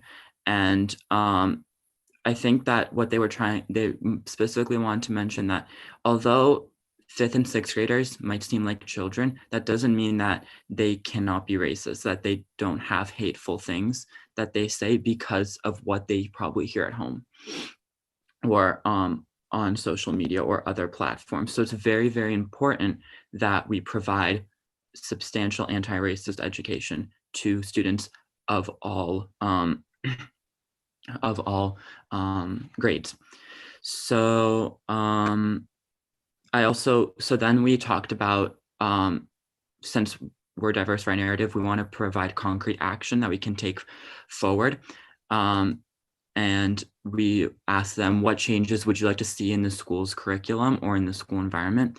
And people have responded, these participants have responded and said that punishment should be taken on racist behavior, having people of color as part of a curriculum and not just insert as an afterthought in Black History Month, having educators read books about teaching for Black lives, and history and English classes should dedicate sections of people of color's achievements and not just like how slavery is bad, even though the horrors of slavery need to definitely be taught, and that there should definitely be more teachers of color. And this is to tie in with the school committee. We asked them, what do you want the school community to do specifically to make all races feel welcome in Swampscott? So one person said that don't just do trainings for Medco students' sake, do it for all.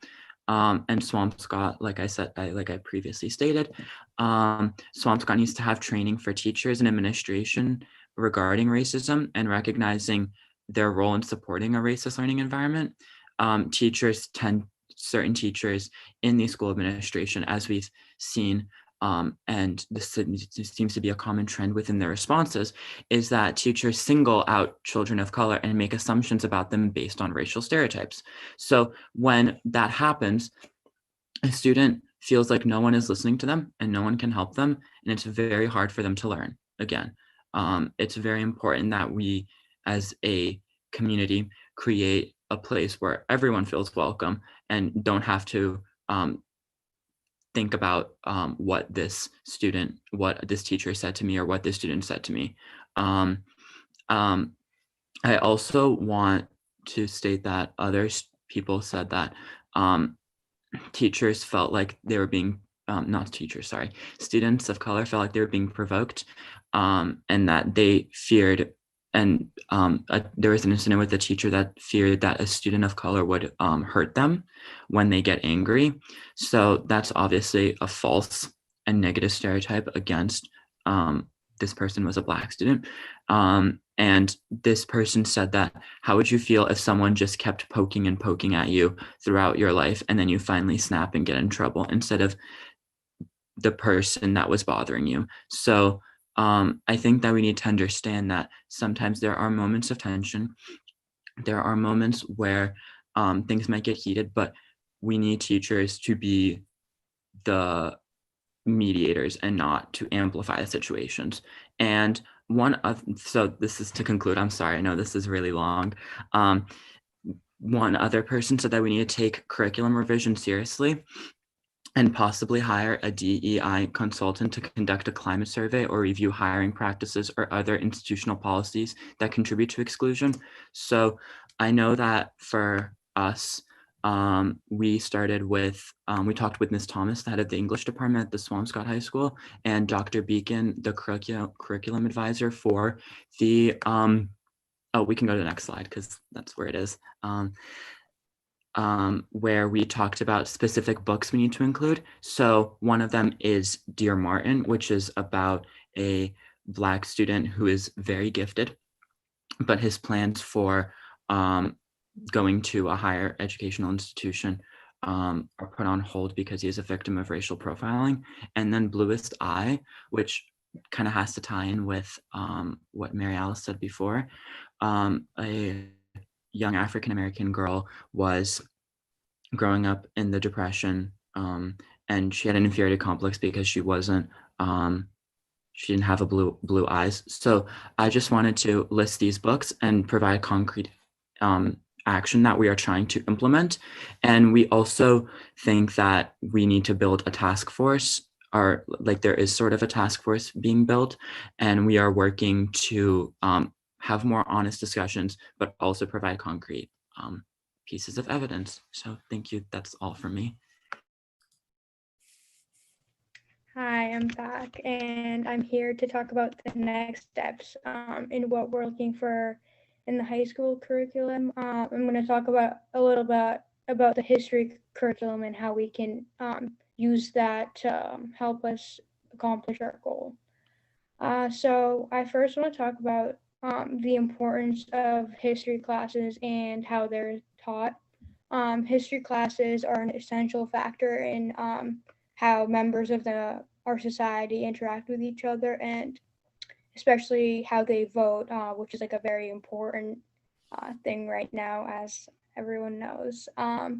There's a lot on the line when it comes to history and how it's taught. In some southern states, historical events like the Civil War are taught in a very whitewashed manner to essentially make slavery look like it wasn't such a big deal, which is what causes the notion that, you know, systemic racism doesn't still exist in this country.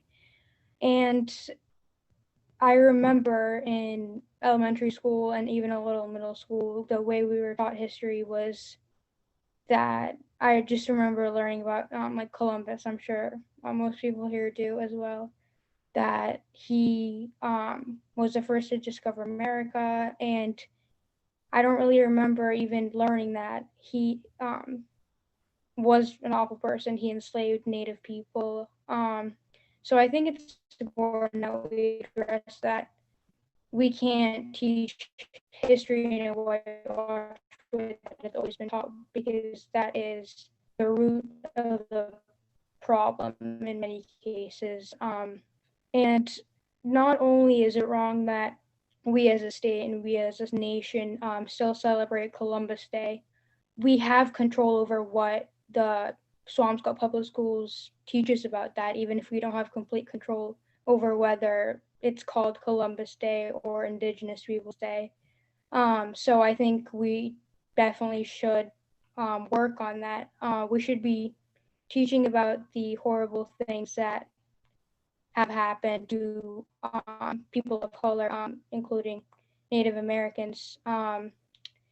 And also, as Eli has mentioned, it's very shocking and like saddening to me that it took until high school to learn about systemic racism. Even myself as a Black person, I did not understand what it was until maybe 10th grade, until my AP European history class. That's probably the first time I truly learned about it. And although it's a very hard topic to learn about and it can be overwhelming, I think even starting at a young age, kids can learn about it in, kind of easier ways. And as they go throughout the grades, they can be provided with, I guess, more harsh information that their brains can handle. But it is important to start at a young age because once you're in high school, I think a lot of people have already formed their opinions, and it's kind of hard to change that. So it's important to, be educated from a very young age. And that's it for me. So I'm also going to be talking about next steps, and I want to echo what a lot of people have already said about how it really is a privilege to learn about racism when you have not experienced it. And I mean, there obviously needs to be a lot of changes at our school, and even looking at this panel right now, there's one person of color here right now who's a guest moderator, and so it's obviously we this does not represent the whole community. And same with teachers. I don't think I've had any teacher of color in my entire time time here at Swampscott Public Schools, and that really says a lot about what the kind of education we're getting and the kind of exposure students are getting from a young age. And I know we've said a lot of things tonight about teachers and specific incidents and stuff, but I do want to echo that there are a lot of great teachers at Swampscott schools, like Miss Thomas, who is here on the panel and who I've had for 3 years, one of the best teachers I've ever had. There are teachers working hard and teaching us about this, but it just occurs too late, at high school, or not enough enforced in the curriculum at middle school levels and younger levels. Because Tamir Rice was 12 years old when he was shot by police officers, 12 years old, and his life was taken away from him. We can learn about systemic racism in elementary school. We can learn about it at the middle school level. George Floyd had children. So many people so many names who have resurfaced in the Black Lives Matter movement, they've had children. This is it's a privilege for us to learn about this, and we need to do it. So METCO education is super important. We don't learn about METCO and why we have a METCO program. We don't learn anything about this, and this is super important to add into the curriculum to enforce this at all grade levels, because we need to learn why we have a METCO program, and we need to better integrate the kids who are coming from Boston into our schools. That's so important, and we are actually have a meeting with Miss O and I think Temi soon to talk about this. And so it starts, like I said, it starts at elementary schools, it starts at middle school levels. It's a privilege. I keep saying this, but it's so true. To learn about systemic racism is a privilege because we haven't experienced it, and especially since our town is 98% white. This is extremely important. It shapes who you are for the rest of your lives, the education you get at a young age and how it is taught to you. Teachers have the most important job in the world, shaping young kids to who they will be, and we need to really enforce this into curriculum, because there are great teachers, but then there are not, and there are people who won't teach you about this. So teacher task forces also are some ideas, especially that Diversify Our Narrative, the national group, has come up with. It's something that's super important to ensure that all teachers are on the same level with what they're teaching. I have had the honor of having Miss Thomas, like I said, for 3 years, who teaches, I've had her at honors and now at the AP level, but I'm obviously the kids who are taking regular classes, or the kids who who don't have the same teachers, who are still in the same level as me, are not learning the same thing as Miss Thomas teaching. They don't have the privilege to have Miss Thomas teaching. So I don't know any of the other, I'm not speaking on any other teacher I'm having. I'm just from my own personal experience. I don't know what these other kids are learning. And so we need to have unified group of teachers communicating about how they're teaching these anti-racist texts, these super important texts, like To Kill a Mockingbird. You can teach it the right way, or you could teach it the really wrong way. And so school-wide discussions on racism as well. I think Maggie will talk about how we had a Race and Unity task force. I mean, not task force, like group.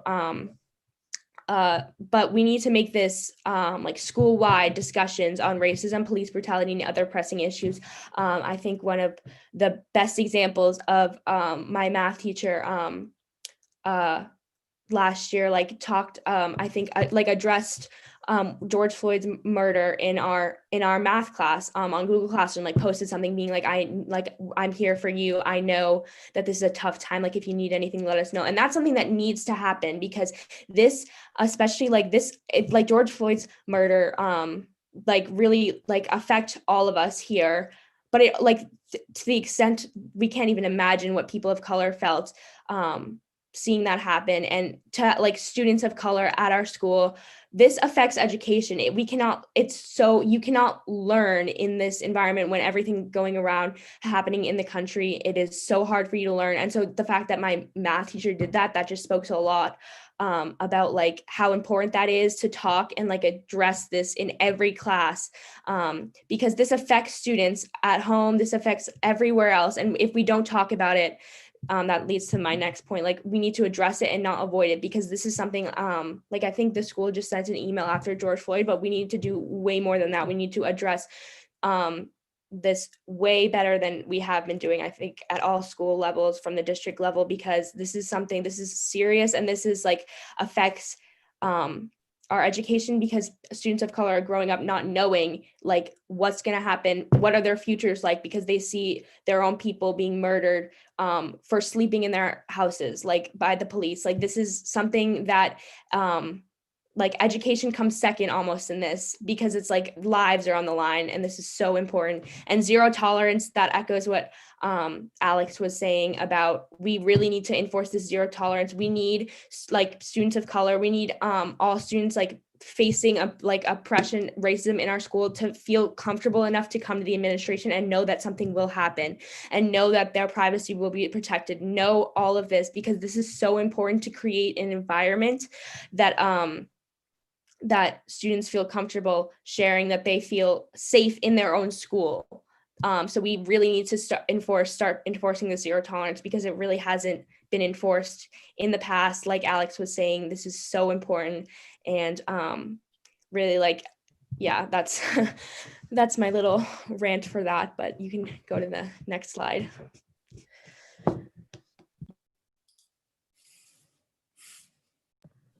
Hi again. So when it comes down to it, this is truly an issue of accountability, and the need for racial equality is now completely unavoidable. With the political turmoil in this country, this is an issue that we can no longer ignore. And ignorance comes in many forms. Only using your words is no longer enough. Saying that you stand in support of a community only to be passive when the moment comes is just as ignorant as voicing your contempt out loud for everyone to hear. The moment has not just come, the moment has passed, and action at this point is required.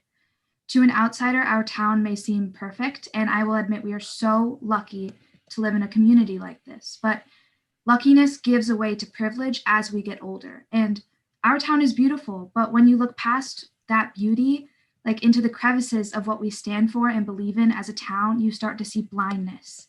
And it hurts to call out, it hurts to admit. In our town, you're not super likely to see blatant, outright displays of racism. It's deeper seated than that, and it's rooted in our implicit biases and the subtle neglect. So we pretend it doesn't exist because it's not overt. But how long are we going to continue to let racial inequality persist in our town simply because we're afraid to admit that it does exist? And there is hope, and it starts with our education system, which is why we are in this group. The future lies in the hands of our children. The earlier that we open up dialogues about what it means to be human and all different races of humans, the earlier we will start to see change, and at this point, change is necessary. It's our responsibility to educate our children on matters bigger than ourselves. If we display narrow-mindedness, that is what they will spread. If we reap performance in an activity, that is what they will sow. And it's not too late to make a difference. And I'd like to emphasize the fact that we're not asking for the erasure or the deletion of existing narratives. We can keep Hemingway and Fitzgerald. We're just asking that we widen our horizons and focus on inclusion. And we have to give a voice to the previously silent. We have to take accountability. And we should make an effort to teach our children inclusion, compassion, and love for all people. The classroom is where we inspire, teach, and learn. And we have to be better at making that true for all of our students. And the best way to do that is just to admit that there is a problem and then start working on fixing it. And I'm just going to talk really quickly about how to get involved. The email is up there we made, so feel free to email us. And all of us are capable of change, regardless of your past, where you grew up, who you are. Change starts at a local level. And parents, who are watching still, you can definitely talk to your children about this group. We do want to extend K through 12, as we've seen before. It'd be great to have some more youngsters in the group. And the future, most of us are seniors besides Maggie. We definitely want to continue this group, but we will need more people to help move this along and definitely make some change and make Swampscott a model town for this, I think is our goal, because we all have Swampscott pride and want to make this town as inclusive and diverse as possible. And last slide, Maggie, take it away. Thanks, girl. So I just really want to talk quickly about how SHS students are doing their part. And I think that this is a very, very prominent part of the SHS environment. I think we're all very willing to educate ourselves. So as we can see over the summer and the spring, SHS students have been organizing and attending rallies and protests for causes like BLM and to grieve the deaths of innocent people such as Breonna Taylor and George Floyd.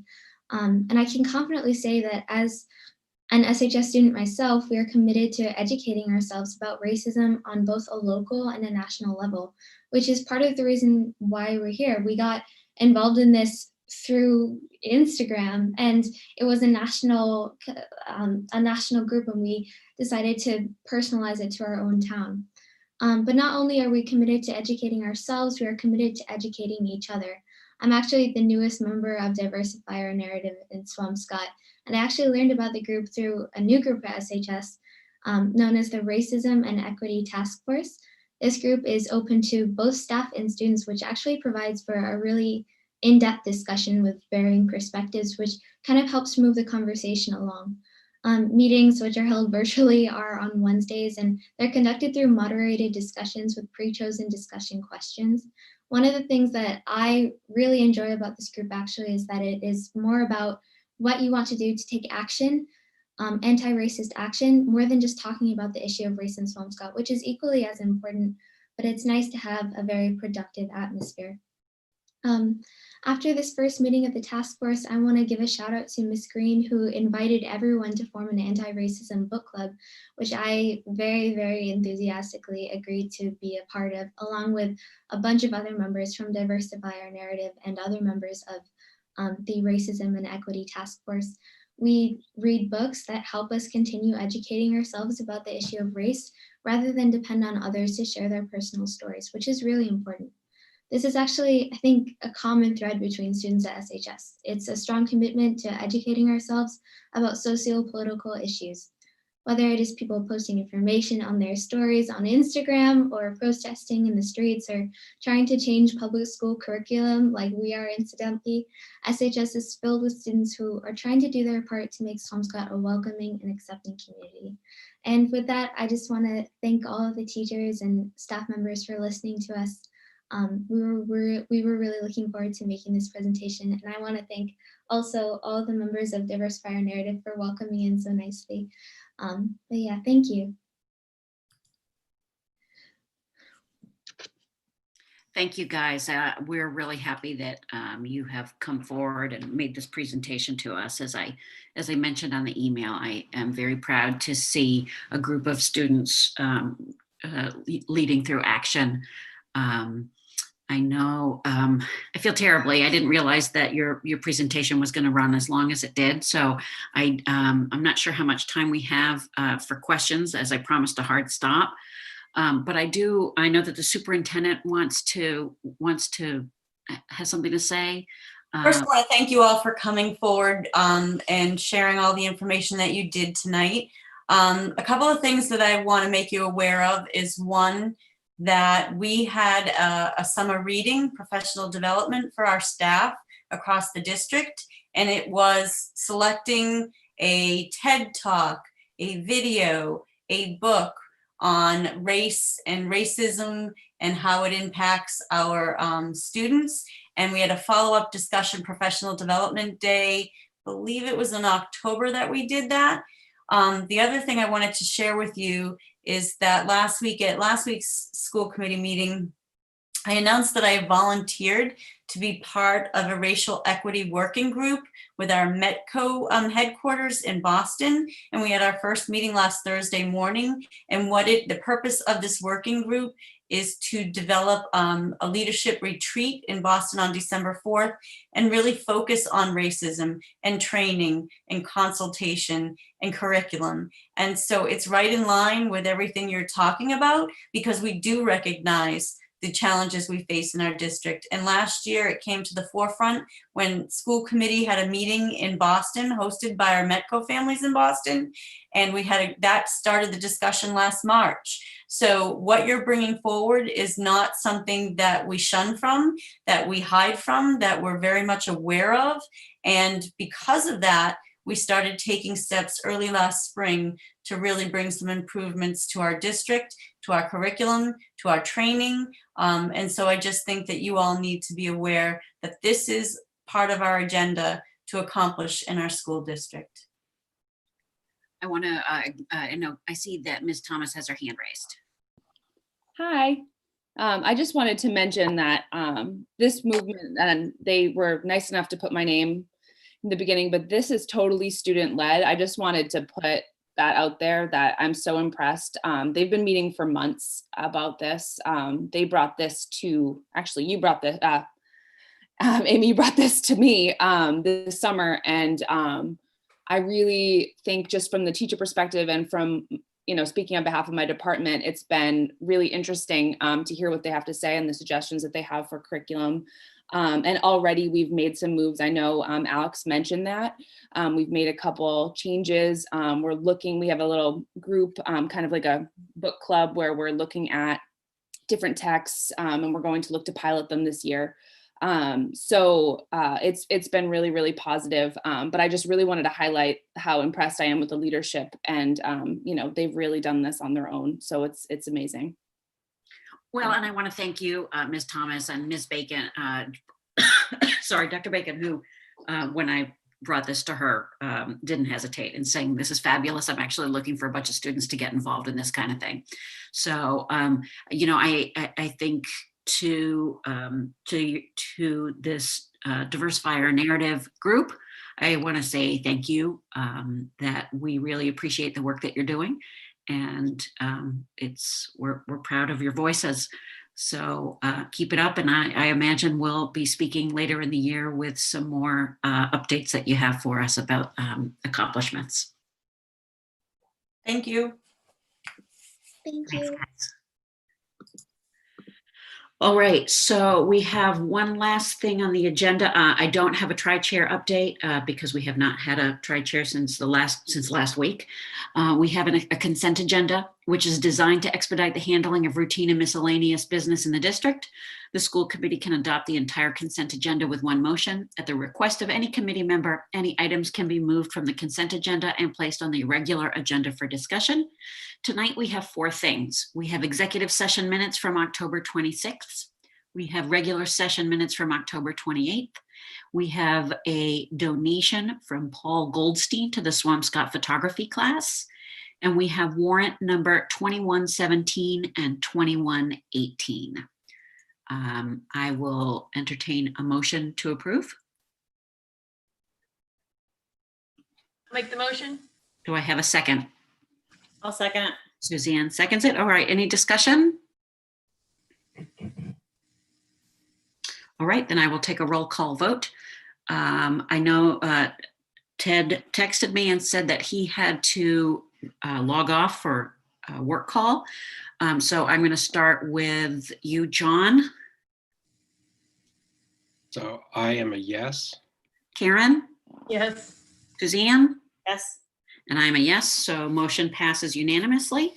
And with that, at 9:05, I will entertain a motion to adjourn. I'll make the motion. Do I have a second?